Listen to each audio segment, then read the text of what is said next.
Hi and welcome back to Diabetes Together with me, Mark Irwin.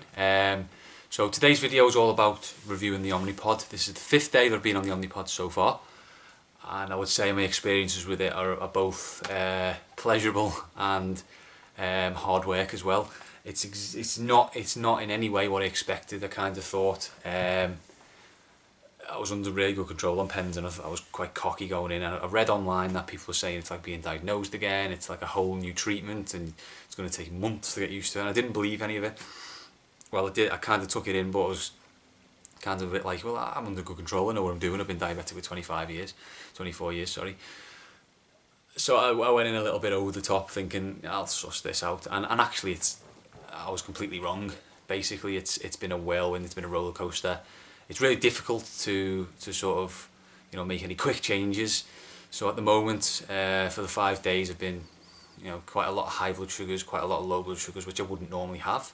So it's quite clearly a result of me needing to really adjust to this Omnipod and sort of get to grips with my basal rates throughout the day and bolus rates as well. But what I will say, the data that we're sort of getting from it, so coming from the Libra to what I've given myself on the Omnipod, it's absolutely incredible. It's also really strange that I've not taken any needles for 5 days. It's really weird, because obviously 24 years I've been injecting needles, sometimes up to 8-10 times a day if necessary, and that's really odd. It's kind of crazy to not be sticking something in my arm. So that's been a bit weird. So what I thought we'd look at, I thought we'd go through some of the stuff on here. Again, it's not really an instructional video. It's more of a review on how I'm getting on with it, because I'm sure there's plenty of instructional videos out there anyway. So I was going to look at how easy it is to use and set up, and how I've been finding that. How easy it is to manage getting on with it throughout the general working day. What effects it's having to me and my progress with it, and the support that I've received from the hospital and the nurses as well. So in terms of sort of how easy it is to use, I mean it's really simple. To be honest, there's nothing more straightforward. It's not even much more difficult than using insulin pens, really.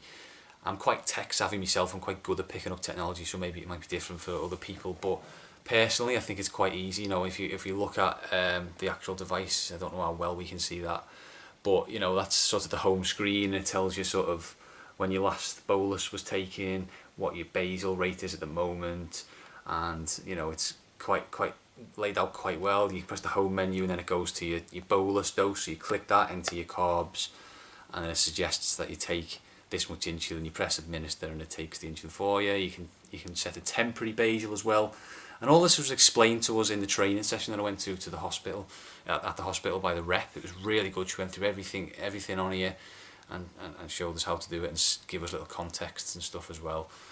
You can suspend your insulin, so if you're having repeated hypos, or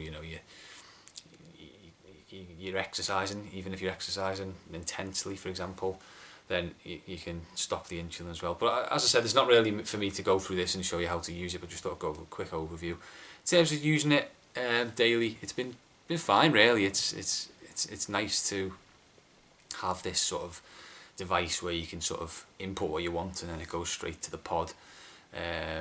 What I will say is it's quite tricky enter insulin if the device is quite far away.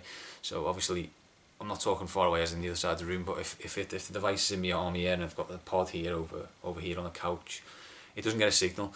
But if you just move it towards the pod, it'll straight away get a signal and administer your insulin. It's not a problem, really. It's just an observation that if you have it at the opposite side of your body, sometimes it just won't pick up the signal. So how am I getting on with it then?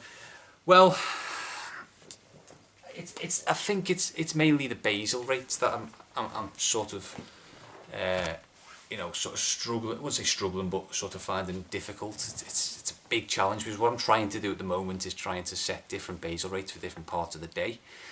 Now my life's quite varied in terms of what I do each day. I teach during the week, and the evenings I'll chill out a bit more, and the weekends one weekend I might be sort of wild with the kids and going on big days out, and another weekend I might just chill out. So I've got to learn how to adjust to that. So sort of I think the best way of sort of explaining it is looking at the Libra graphs for the 5 days. It'd be quite interesting to sort of go over that and show you that. So I don't think the camera can pick it up very well, but day one was kind of an up and down. Well, that's today. Sorry, that's today. So today was kind of an up and down. Quite a bad day for diabetes, really. Not the worst. I mean, the average sugar is 9.6, but I want to be more sort of 6 and 7s, and that's what I was before I went onto the pump.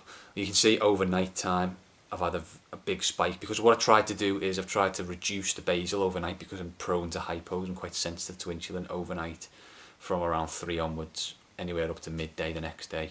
So I tried to reduce the basal there for the night time, but it's not really worked yet. So I need to play around with that. What I've done is just moved the time. So instead of the basal dropping at 2 o'clock, it's now going to drop at 3 tonight. And I've also reduced it by a bit less.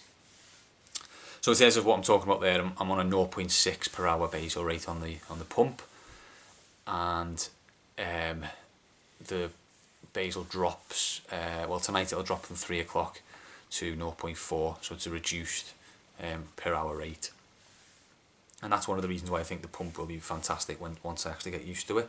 So it's not been a great day. I've had a couple of hypos later on as well, so I think I need to look at the basal rate there. Maybe I've got too much going in, because that was happening not just today, but also yesterday as well. I had quite a few drops around the same time, and then high overnight again. So I can see that already. I can see with the patterns from the Libre device, I can already see where I need to adjust and how much by, and it's just a case of trial and error, and sort of getting used to how sensitive I am to this basal insulin.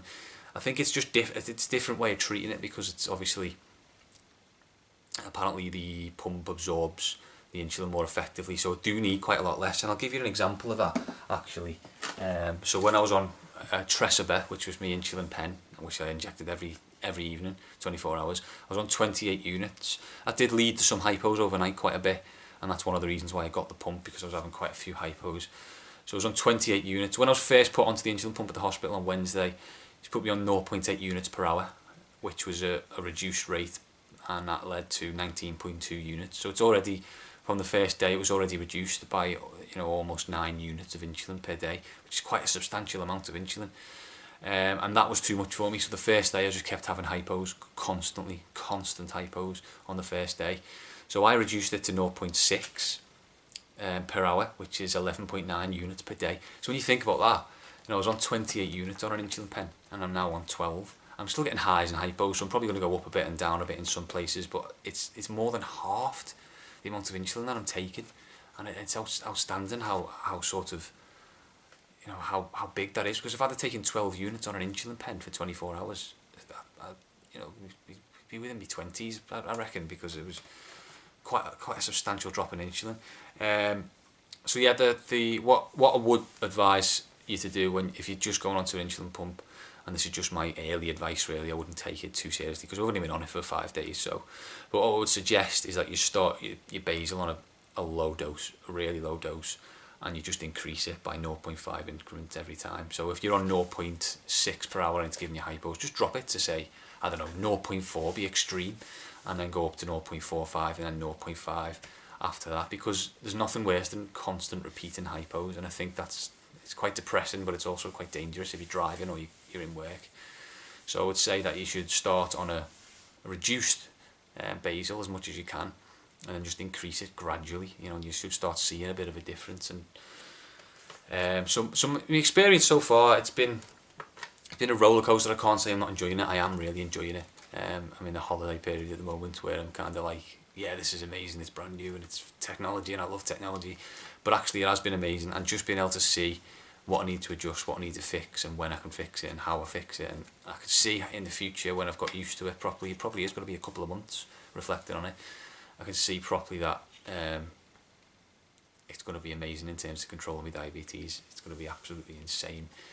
Even just because you can give yourself a 0.1 unit correctional dose if you really needed to. It's that tight at controlling your diabetes. So once I get to grips with it and get used to the basal program and correct ratios set up on my bolus to reflect the basal insulin, then I think it'll be absolutely incredible.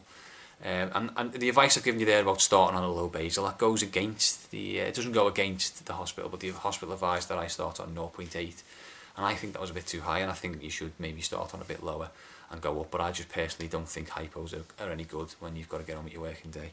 In terms of being in work with it, it's been fine really. It's been easier. It's been easier because I've known, I've known what to do, because I know how to use it, properly. I've known sort of what to adjust, and if I think I'm going to be on a trend of going downwards to a hypo, I can suspend the, it's not suspend, but I can put a temporary basal on. So if I'm on 0.6 in the daytime and I think I'm going to have an active afternoon and I haven't planned for it, I can temporarily reduce my basal to 0.4 or 0.5, and that might prevent several hypos. It's been much better using a pump in work. It really has. I haven't had to stick an insulin pen inside me during the work day, and there's something nice about that, not having to do that. And I went out for dinner on Saturday, and we had just like a cafe, and we had a baguette, and I just literally pulled my pump out and just entered my bolus into it. I didn't have to inject in public. I didn't have a problem with injecting in public, but it's just nice to just do it digitally with a handheld device. So what I'm planning on doing this week, so I've got a trend of highs overnight and a trend of hypos later on in the afternoon, and that's quite unusual for me. So I'm going to be trialing out some reduced basals in the daytime, just maybe 2 hours at a time, and then obviously trialing out a higher basal overnight time for maybe a lesser time as well. And that's how good it is. You can literally fine tune it to your particularly hourly needs, and that's amazing. What I would say, any new pumpers out there or any new diabetics, if at all, carb counting has become even more crucial than using multiple daily injections. It is absolutely essential that you know your carbs, and you know your long release carbs, your fast acting carbs, what effect protein has, what effect having a beer, for example, has on your blood sugar, because it's that easy to sort of program into the Omnipod device. I mean, you literally just put in you how many carbs you're having for a meal, and then it asks you if you want to use that for your dose, and you do. And if you get it all right, to get your carb ratios right for different parts of it. Sorry guys, I had a bit of a memory card full issue there. So yeah, so if you get your carbs right for the Omnipod, then you're going to be under much better control. And I think carb counting has become the most essential thing for diabetics these days. And not that it never was, but because it's so the pump is so based around that carb counting. And I'm going to do a separate video on carb counting and how you actually do it throughout your day and when you go out for meals, and reading nutritional information and stuff like that. So yeah, so 5th day on the Omnipod, not got amazing results in terms of my blood sugars yet, but I'm having amazing results in terms of using it, and I know full well that my results will be amazing in the next few months. I just know it because I can sense, I can get a feel for how I'm adjusting the pod and reflecting on my Freestyle Libre device as well.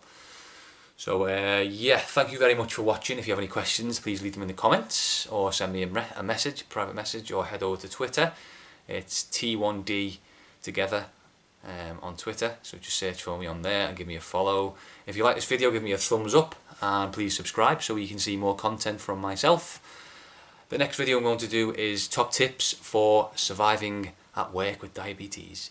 Quite a good one to discuss, particularly if you're newly diagnosed, and this also counts for managing diabetes at school as well. So look out for that for tomorrow evening. I'll be doing that tomorrow evening, just sort of top tips and advice and how I've coped with it as well. And that's not just for pumpers as well. Just because we're pumping now doesn't mean I'm just going to talk about the insulin pump. I'll still be referring to using insulin pens and a blood test meter as well. So thank you very much for watching, and I'll see you soon.